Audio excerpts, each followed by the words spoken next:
उनके पिता को बाप कह रही थी, बाप बाप कह के बात कर रही थी। और ये कह रही हैं कि तुम सफाई कर्मी हो, तुम्हारे मन में वही कूड़ा उठाते हो, कूड़ा भरा, ये सब उनकी तुच्छ मानसिकता का तो प्रमाण था। तो आपने रोका टोका उनको? जी, हमने मना करना चाहा, फिर उन्होंने फ़ोन कट कर दिया। क्योंकि ये देखिए ये हमने शादी कार्ड हम ही लोगों ने छपवाया था, उस पे कहीं ज़िक्र नहीं था। जानते ही हैं फ़ोटोशॉप का ज़माना है, कोई कहीं से लिख के चीट कुछ भी चेंज कर सकता है। आलोक के पापा हैं, ये बछवल चौराहे पे बस जाती थी बनारस की।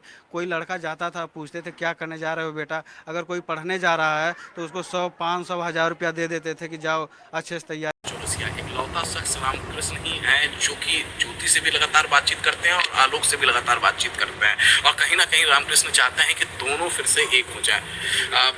रामकृष्ण, बताइए पहले आखिरी बार दोनों की कब बातचीत कराई थी आपने? आखिरी जो बात हुई थी इन दोनों लोगों में कि एक हो जाएं, विवाद थोड़ा थोड़ा हो रहा था। इन्होंने धूमनगंज थाने में एप्लीकेशन दे दिया था, तो बात हुई लेकिन बात नहीं बन पाई। उसके बाद से यही था कि बच्चों को मिलने दिया जाए। वो दोनों बच्चियों से मिलने के लिए काफ़ी परेशान थे, जिसलिए हमने भी रिक्वेस्ट किया कि मिलने दिया जाए, बात करने दिया जाए।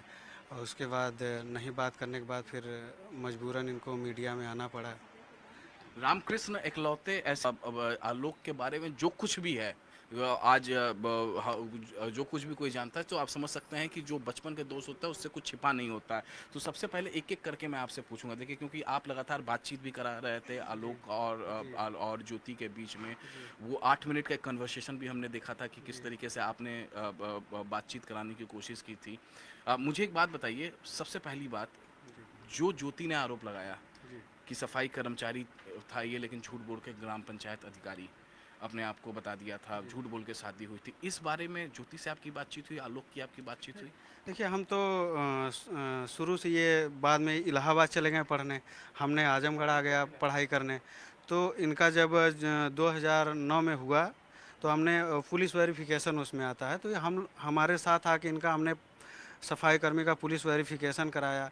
वो इलाहाबाद रहते थे, यहाँ का मैनेजमेंट हम और एक दिनेश मौर्य थे वो देखते थे, घर पे जितने भी कार्यक्रम होते थे। तो हमने शादी कार्ड हम ही लोगों ने छपवाया था, उस पर कहीं जिक्र नहीं था। जानते ही हैं फ़ोटोशॉप का ज़माना है, कोई कहीं से लिख के चीट कुछ भी चेंज कर सकता है।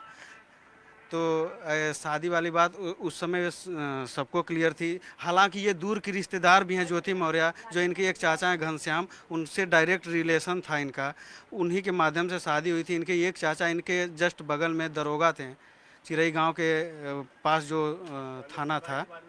हाँ, पहले सिपाही थे, फिर वहीं पे दरोगा हुए। तो सारी चीज़ें क्लियर थी। हम ही ने उनका वेरिफिकेशन कराया, पुलिस वेरिफिकेशन जाता है, कलेक्ट्रेट से जाता है, हमने कलेक्ट्रेट में रहा है। तो ये चीज़ें पहले से ही 2009 से ही क्लियर थी कि हाँ ये सफाई कर्मी हैं। आखिरी बार आपकी ज्योति से कब बात हुई थी? आखिरी बार हम फेस टू फेस गए थे इलाहाबाद। इनका जो आलोक के पापा हैं, इनका पैर फ्रैक्चर हो गया था, तो इनके आवास पे हम गए थे देखने के लिए। तो वहीं पे दोनों लोग थे, ठीक ठाक था सब कुछ। कब की ये बात है? ये लगभग 1.5 साल पहले की बात है।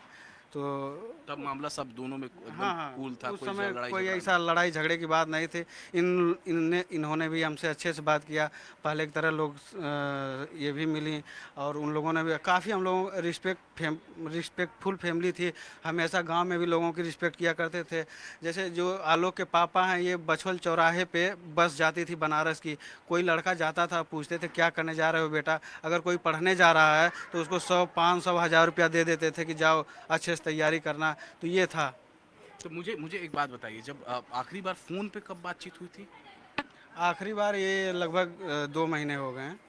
तो वही जो कन्वर्सेशन जो चला। आप कौन कॉल जी, आपने करवाया था जी, ज्योति और आलोक दिनेश के? और हमने यहाँ कराया था। हाँ, तो जो कौन कॉल कराया था, जी, जी। उसमें क्या आपने उस समय ये बात निकल कर सामने आई थी कि सफाई कर्मचारी ग्राम पंचायत अधिकारी नहीं, झूठ नहीं, बोल के शादी? ऐसी कोई बात हमारे सामने वो ये बात कही नहीं सकती, क्योंकि उनको क्लियर था कि ये सफाई कर्मी हैं। उनको तो पहले से भी पता था और बाद में भी पता चला। ये सब मनगढ़ंत बातें हैं। वो जो कन्वर्सेशन था, आप उसमें सफाई कर्मी की कोई बात नहीं, लेकिन उन्होंने एक बदतमीजी भरी बात कही थी। उनके पिता को बाप कह रही थी, बाप बाप कह के बात कर रही थी। और ये कह रही हैं कि तुम सफाई कर्मी हो, तुम्हारे मन में वही कूड़ा उठाते हो, कूड़ा भरा, ये सब उनकी तुच्छ मानसिकता का प्रमाण था। तो आपने रोका टोका उनको? जी, हमने मना करना चाहा, फिर उन्होंने फ़ोन कट कर दिया। क्योंकि ये देखिए ये जो बातचीत थी ना, ये कन्वर्सेशन जो थी वो पूरा मैंने सुना 8 मिनट के करीब ये तकरीबन ये कन्वर्सेशन थी। पहले तो ठीक से होती है, फिर चिल्लम चिल्ला उसमें शुरू हो जाती है दोनों तरफ से। ज्योति भी उधर से बोल रही हैं, उधर से आलोक भी बोल रहे हैं, बीच में आपका कभी कभार आवाज़ आ रही है। ये जब कन्वर्सेशन पूरा हो गया, कट हो, उसके बाद आपने समझौता कराने की कोशिश की? नहीं, उसके बाद अब हमारा नंबर ब्लॉक है, तो इसलिए हम 1-2 मैसेज किए, मैसेज सीन हुआ लेकिन रिप्लाई नहीं आया और अब नंबर मेरा ब्लॉक है। हम आज भी उनसे रिक्वेस्ट करते हैं कि वो,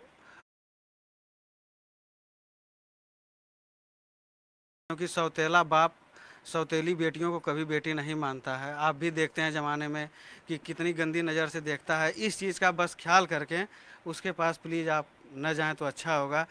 हर सौतेला बाप अपनी सौतेली बेटियों की ज़िंदगी बर्बाद करता है और उसे बहुत ही गंदी निगाह से देखता है। तो इस बात का आप हमसे बेहतर आप जगह-जगह देखती हैं, आप खुद न्यायालय भी सँभालती हैं और कार्यालय भी सँभालती हैं, देखती रहती हैं।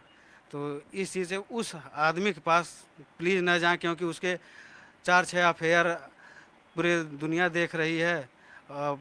हर साल शादी कर रहे हैं, देखने में आ रहा है। तो ये सब चीज़ें ना हो तो अच्छी रहे।